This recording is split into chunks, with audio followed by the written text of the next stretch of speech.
In the name of Allah the most gracious the most merciful. अस्सलाम वालेकुम। आज second year का chapter number first हम start करेंगे, जिसमें हम क्या पढ़ेंगे? रिस्पायरेशन। इस चैप्टर का नाम रिस्पायरेशन है।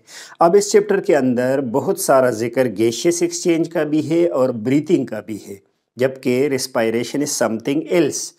अब ये जो रिस्पायरेशन है, पहले हम ये देखेंगे कि इस रिस्पायरेशन, ब्रीथिंग और गैसियस एक्सचेंज में क्या डिफरेंस है, या ये सारे जो है इंटरकनेक्टेड है। तो कैसे इंटरकनेक्टेड है, पहले हम इसको समझते हैं कि हम जब सांस लेते हैं बाहर से, जैसे थ्रू नोज हमने एयर इनटेक किया। एयर इनटेक करने से हमारा मतलब क्या होता है कि हमने ऑक्सीजन को इनहेल किया, क्योंकि बाहर का जो फ्रेश एयर है उसमें ऑक्सीजन ज़्यादा है। ऑक्सीजन अंदर गया, अब इस ऑक्सीजन को हमने अंदर लिया, जैसे ये अलवेलाई है लंग्स के अंदर, तो ऑक्सीजन अंदर आया, जबकि यहाँ पर जो कार्बन डाइऑक्साइड है, जो वेस्ट मटेरियल है, वो यहाँ से रिमूव हुआ। जो एक्सहेलेशन हम करते हैं उसमें हम क्या करते हैं? कार्बन डाइऑक्साइड को बाहर निकालते हैं।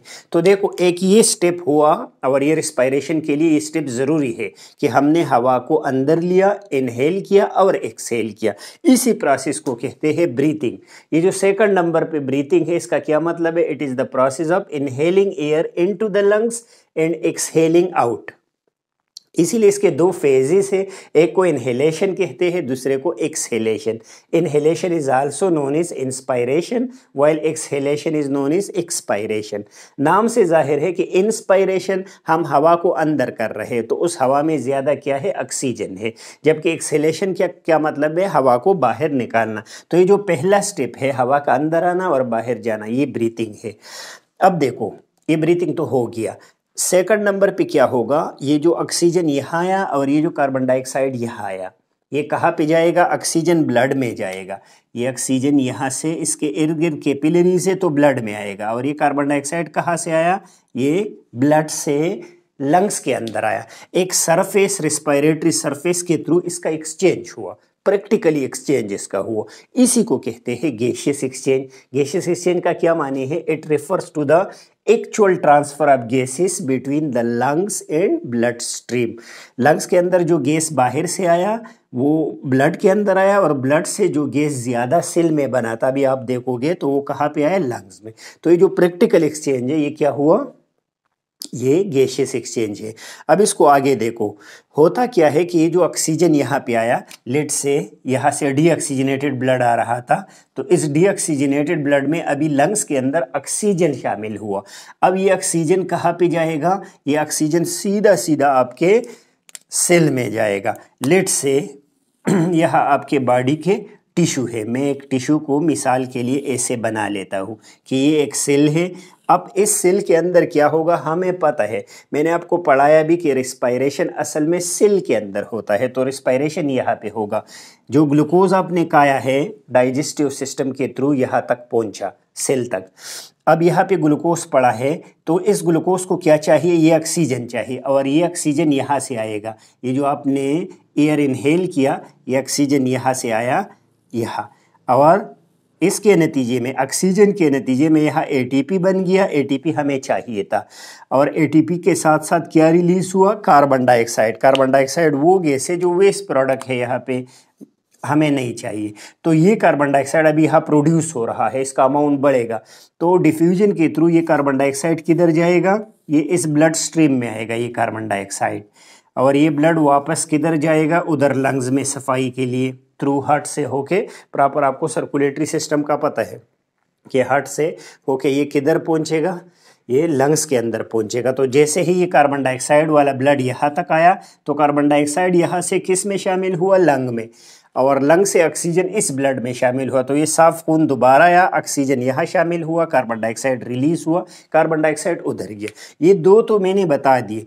तीसरा वाला जो इस चैप्टर का नाम है और जो मेन रिस्पायरेशन है, असल में रिस्पायरेशन से मतलब क्या है? Cellular respiration. ये है respiration involves breaking down of food with the help of enzyme to release energy necessary for organism.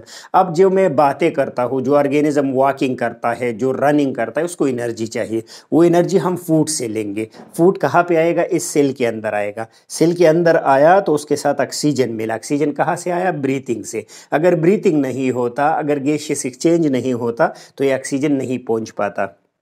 तो फूड के साथ ऑक्सीजन मिला और इसने हमें एटीपी दिया, और एटीपी के साथ साथ इसने क्या रिलीज किया? Carbon dioxide. Carbon dioxide waste था, वो चला गया और एटीपी सेल ने यूज़ किया।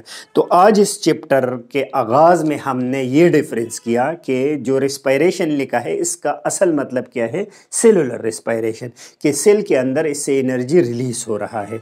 फिर breathing is a step of respiration, ये एमसीक्यूज़ है। इसका क्या मतलब है कि अगर ब्रीथिंग नहीं होता, ये वाला स्टेप जो नोज़ के थ्रू हम सांस लेते हैं, अगर ये नहीं होता तो ये ऑक्सीजन नहीं पहुंच पाता, तो ब्रीथिंग भी ज़रूरी है। फिर अगर यहाँ सरफेस में एक्सचेंज नहीं होता, यहाँ पे मेम्ब्रेन ऐसा नहीं होता कि वो ऑक्सीजन को ब्लड की तरफ अलाउ करे और कार्बन डाइऑक्साइड को लंग्स के अंदर, तो फिर भी ये मुमकिन नहीं था। तो तीन चीज़ें हो गई, एक इसके लिए ब्रीथिंग ज़रूरी है, फिर गैसियस एक्सचेंज, और एंड में क्या ज़रूरी है?